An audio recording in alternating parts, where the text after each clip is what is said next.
तो जैसा कि दोस्तों हमने पिछले एपिसोड में देखा था, वांग फेंग अपने भाई की कातिलों को जानने के लिए सोंग फैमिली आ गया था और वहाँ उसे बहुत सारे सैनिकों ने घेर लिया था।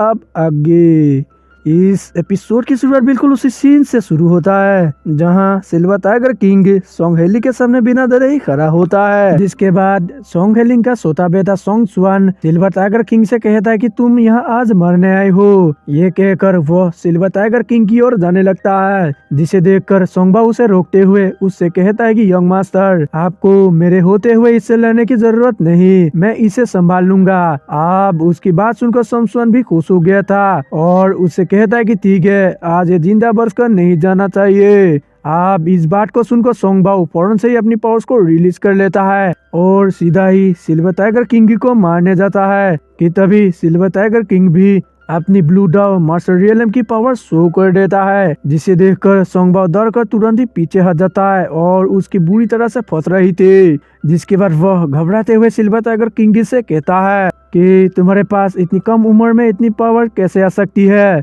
तुम कोई स्टूडेंट नहीं बल्कि तुम एक मास्टर हो। फिर वह घबराते हुए आगे कहता है, पूरे जिन एकेडमी में टीचर लुओ ही एक ऐसी लड़की है जिसने इतनी कम उम्र में ब्लू दाओ मास्टर रियलम में ब्रेक थ्रू किया था। सोंगबाओ सिल्वर टाइगर किंग से पूछता है कि तुम कहाँ से हो। अब सिल्वर टाइगर किंग का इतना पावर देखकर सोंग हेलिंग के साथ साथ वहाँ के सारे लोग भी शॉक्ड हो जाते हैं। जिसके बाद सोंग हेलिंग अपने जगह से खड़ा हो जाता है और कहता है कि इस ह्यूमन रेस में अगर कोई स्टूडेंट इतनी कम उम्र में ब्लू दाओ मास्टर रियलम पर ब्रेक थ्रू कर लेता है तो उसे बहुत ही जीनियस और टैलेंटेड माना जाता है। वह आगे कहता है कि पिछले साल टीचर लुओ ही एक ऐसी लड़की थी जिसने अपनी 19 साल के उम्र में ही ब्लू दाओ मास्टर रियलम में ब्रेक थ्रू कर लिया था, जो कि बहुत ही जल्द एक टीचर बन गई और फ्यूचर में टीचर लुओ इस एकेडमी की डीन भी बन जाएगी। अब सोंग हेलिंग अपनी बात खत्म करके सीधा ही अपनी पावर्स को रिलीज कर लेता है और सिल्वर टाइगर किंग पर अपने पांच से अटैक करने जाता है, जिसे देखकर सिल्वर टाइगर किंग भी उस पर अपने पांच से अटैक कर देता है।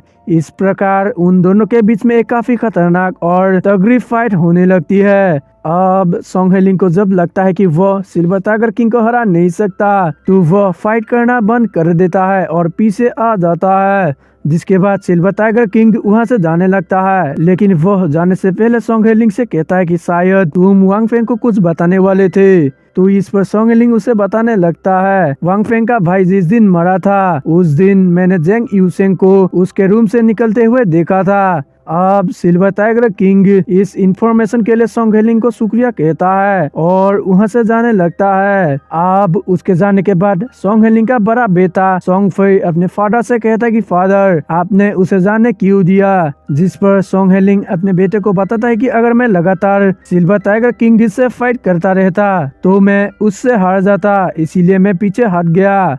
जिसके बाद वह अपने बेटे से कहता है कि अगर हमें सिल्वर टाइगर किंग से बदला लेना है तो हमें उससे भी स्ट्रांग होना होगा और वह बहुत ही स्ट्रांग है, इसीलिए मुझे भी स्ट्रांग बनना होगा। जिसके बाद सोंग हेलिंग अपने बेटे से कहता है कि मैं अपने आप को पर्पल किंची रियल में ब्रेक थ्रू करने की कोशिश करने जा रहा हूँ, तब तक के लिए तुम हमारी फैमिली की देखरेख करना। इधर वांग फेंग आप बहुत ही तेजी से जेंग यूसेंग के पास जाने लगता है और वो सोचता है कि जेंग यूसेंग और उसका भाई दोनों ही जू आयर के लवर थे, इसीलिए लगता है उन दोनों भाइयों ने ही मेरे भाई को मारा होगा। ये सोचकर वो और भी तेजी से जाने लगता है। जिसके बाद वह अपने रूम पर पहुंच जाता है और तभी वहाँ एक स्टूडेंट आकर सभी को चिल्लाते हुए बताता है कि एकेडमी के 5th फ्लोर पर किसी की लाश मिली है। जिस पर कई लड़के कहने लगते हैं कि वो शायद जेंग यूसेंग होगा। अब इधर ये सब सुनकर वांग फेंग मन ही मन खुद से ही कहता है कि मैं तो जेंग यूसेंग को कातिल समझ रहा था, लेकिन उसे तो खुद किसी ने मार दिया। वह अब सोचता है कि मुझे नहीं लगता है कि सोंग फैमिली वालों ने इसे मारा होगा। वहीं इधर जेंग यूसेंग का भाई उसके मरने पर काफी ज्यादा दुखी होता है और रोते हुए कहता है कि मैंने एकेडमी के पीछे एक भेड़िया को देखा था जो कि किसी इंसान की तरह लग रहा था, इसीलिए मुझे लगता है कि यह काम वुल्फ रेस के लोगों ने किया है। उसके बाद हम जेंग यूसेंग के लाश को देखते हैं जिसके शरीर पर किसी भेड़िए के बाइट करने का निशान होता है।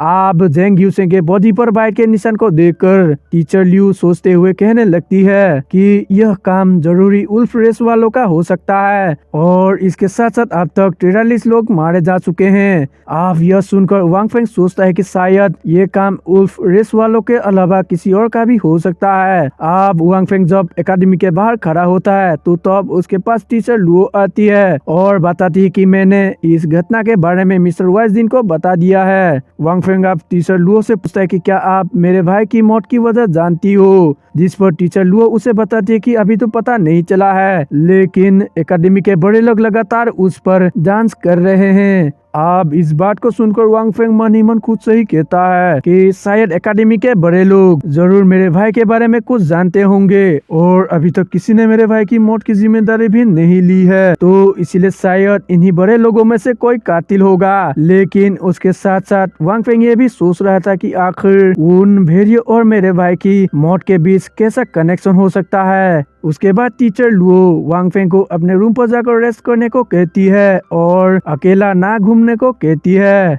जिसके बाद ये एपिसोड ये पर खत्म हो जाता है।